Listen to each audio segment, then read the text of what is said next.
Magandang tanghali po sa ating lahat. Kung saan kaway-kaway po tayo dyan, saan man lupalop po tayo nandoon. By the way, ako po ay magpapakilala. Ako po si Gorgonya Tumang, tubong taga Talisay, Batangas.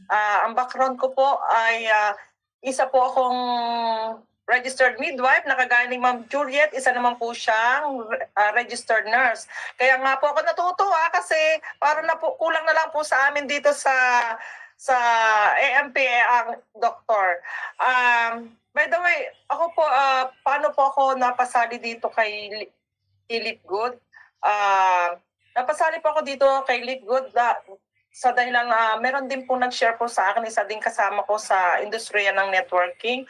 Nung una po, hindi po ako naniniwala. Sabi ko, kasi nung before nang pumutok ang bulkan, ako po ay hindi nyo naitatanong, ako po ay isang networker.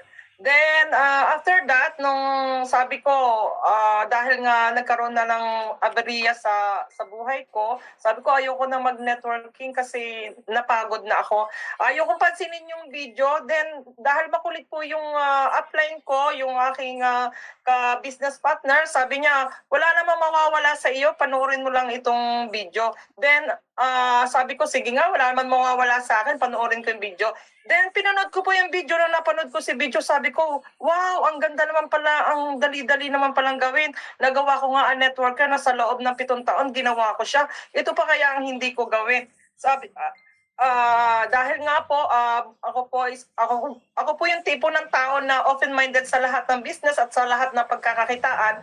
Dahil bilang isang nanay, syempre kailangan po natin lagi ang dagdag income. Then bakit po ako napasali? Dahil nga po senior sa akin ng isa sa akin kasama sa industriya ng networking, dahil madali lang yung business.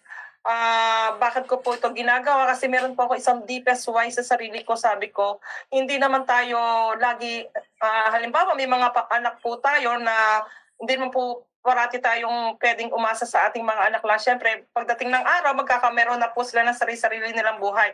Kaya sobrang tuwa ko po kasi nakilala ko po si Lipgood kasi gagawin ko po itong business. Hindi lang naman po ako mag-isa lang kasi marami naman po tayong coaches dito. Sabi ko, wow.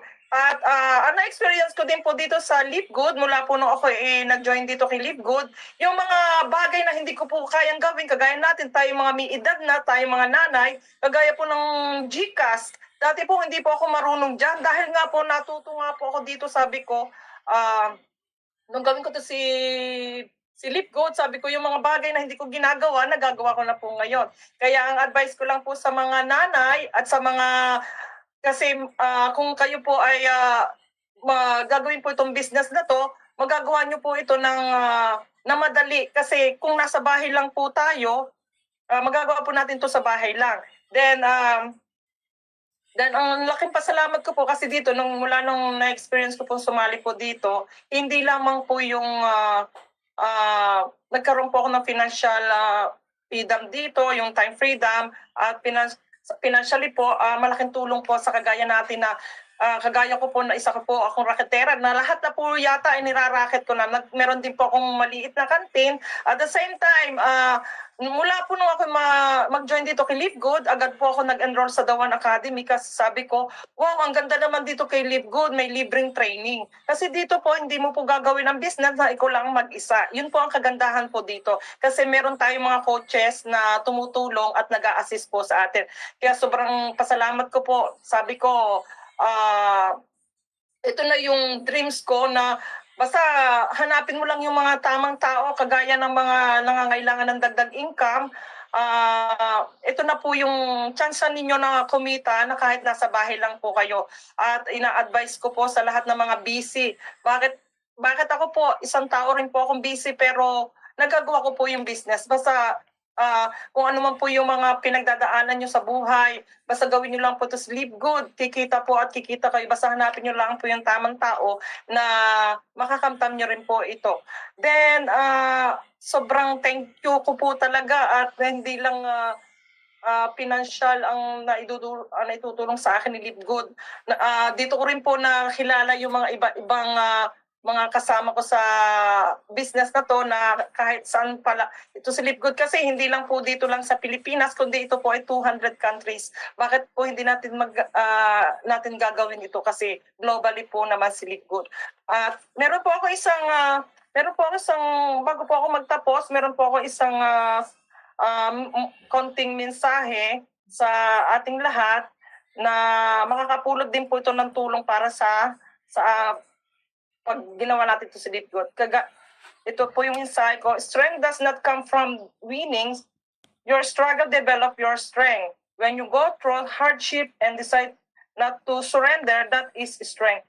Kung ano man po yung mga pinagdadaanan po natin sa buhay, hindi po hadlang yung tayo po ay may mga hindi po hadlang para gawin natin itong business. At basta gawin nyo lang po yung 4 easy step na 4 easy step, hanapin nyo lang po ang tamang tao, kailangan ng dagdag income at kayang gawin yung 4 easy step, magagawa nyo po ang business sa bahay lang.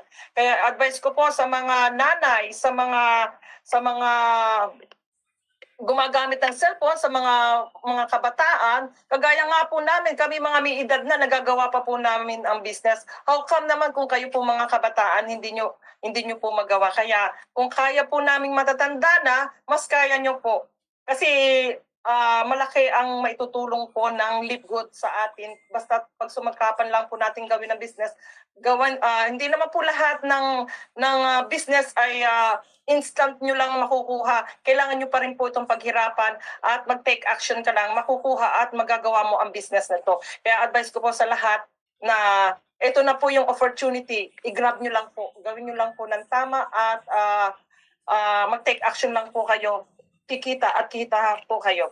Yan lang po advice ko sa ating lahat. Thank you, God, to be the glory.